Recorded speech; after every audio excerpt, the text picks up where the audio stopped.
y a-t-il encore une Europe ou une planète qui veut investir en France pour justement créer les conditions nécessaires à...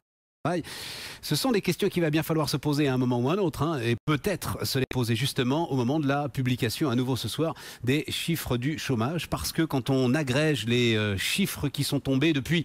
Alors il n'y a pas d'information particulière hein, dans ce qu'on va vous donner, ce sont des chiffres qui sont tombés depuis 2-3 semaines, mais on réalise qu'une défiance s'est bel et bien installée vis-à-vis de la France, vis-à-vis de l'économie française, vis-à-vis, Antoine Larigauderie, de la fiscalité française de la part des investisseurs internationaux. C'est très très net, hein. Si on fait le total des capitaux investis sur la zone européenne, on arrive à un total de 158 milliards d'euros.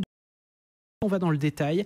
90 milliards sont placés sur des fonds luxembourgeois, toujours chouchoutés par les institutions financières. 50 milliards en Hollande, ça laisse 18 milliards d'euros pour tout le reste de l'Europe, France y compris. Et les raisons évoquées pour ce ralentissement des flux de capitaux, c'est avant tout la fiscalité. Ça paraît clair si on regarde l'identité de ceux qu'on conserve dans le haut du classement. Pour le reste, pour la France, les montants de capitaux investis dans les entreprises ont reculé de 42,5% au premier semestre sur un an à 2,3 milliards d'euros. Et d'autres types de chiffres étayent ce constat. Le cabinet Bain et compagnie et la Chambre de commerce et d'industrie américaine en France constatent que 40% des investisseurs américains jugent notre pays comme une mauvaise destination d'investissement. Ils étaient à peine 15% l'année dernière. Et puis les chiffres 40% passent de 15 à 40.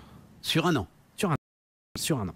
Et puis les chiffres du cabinet Trendéo sur le seul troisième trimestre, les suppressions d'emplois dans les entreprises étrangères implantées en France ont augmenté de 68% sur un an contre plus 33% pour les entreprises françaises.